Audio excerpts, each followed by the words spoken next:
সাহাবী তাবিজের ব্যবসা করেন নাই। ঝাড়ফুঁক করেছেন, ঝাড়ফুঁক করা জায়েজ আছে, রাসূলুল্লাহ করেছেন, সাহাবায়ে কেরাম করেছেন। ঝাড়ফুঁকের জন্য কোরআনের মধ্যে 2টা সূরা শুধু ঝাড়ফুঁকের জন্যই আল্লাহ নাজিল করেছেন, একটা সূরা ফালাক আর একটা সূরা নাস। সুবহানাল্লাহ বলেন।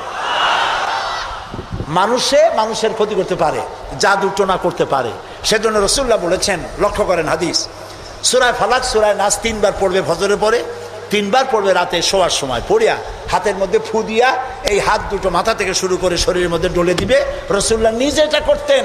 আল্লাহ রাসূল বলেছেন এই আমল যে করবে, দুষ্ট জিন, দুষ্ট শয়তান, দুষ্ট মানুষের অনিষ্টতা থেকে আল্লাহ তাকে হেফাজত করবেন। সুতরাং এই তাবিজের ব্যবসা ছাড়া উচিত এবং সব রকমের শিখ থেকে মুক্ত হওয়া উচিত। তাহলে আল্লাহ তাআলা আমাদের প্রতি রহম করবেন। আল্লাহ তাআলা জিজ্ঞেস করছেন, ছেলে মেয়ে সুস্থতা অসুস্থতা মানুষের কাছে চাও কেন? আলাইসাল্লাহু বিকাফিন আবদা। আবার শোনেন, কে বলতেছেন কথা? আলাইসাল্লাহু বিকাফিন আবদা। আমি আল্লাহ, আমি কি আমার বান্দার জন্য যথেষ্ট নই? আপনারা বলেন অবশ্যই যথেষ্ট। চিল্লায় বলেন অবশ্যই যথেষ্ট। তা আল্লাহ তাআলা যদি যথেষ্ট হন তাহলে আমরা শিরকের কাছে কেন যাব? আল্লাহ কি পছন্দ করলেন দেখেন। আল্লাহ তাআলা পছন্দ করে লোকমানের কথা উঠাই দিলেন যে শিরক করবো না, শিরক হলো মস্ত বড় জুলুম। এই শিরকের কথা একটি আয়াত পড়ে শেষ করে দেই। আমরা কি আল্লাহর সাথে দেখা করতে চাই বলেন? এটা তো খুব খারাপ কথা হলো। আমি বললাম আমরা কি আল্লাহর সাথে দেখা করতে চাই? এই 4-5 জন করে চাই, আর বাকি লোকের অবস্থা তো খুবই করুন। আমরা কি আল্লাহর সঙ্গে দেখা করতে চাই? এইবার বুঝেছেন, প্রথমে বুঝছিলেন না।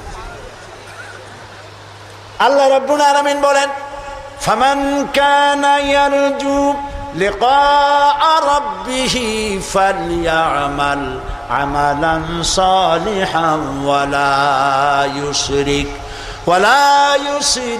বিইবাদাতি রাব্বিহি আহাদা। যদি কেউ রবের সঙ্গে দেখা করতে চায়, তোমরা যদি আল্লাহর সঙ্গে দেখা করতে চাও, 2টা কাজ করবা। 1 নম্বর হলো ভালো ভালো কাজ করো, নেক কাজ করো। 2 নম্বরে আল্লাহর ইবাদতের সাথে কাউকে শরীক স্থাপন করবা না। শিরক থেকে যদি নিজেকে বাঁচাইতে পারো, আল্লাহর সাথে কিয়ামতে দেখা হয়ে যাবে। সুবহানাল্লাহ বলে।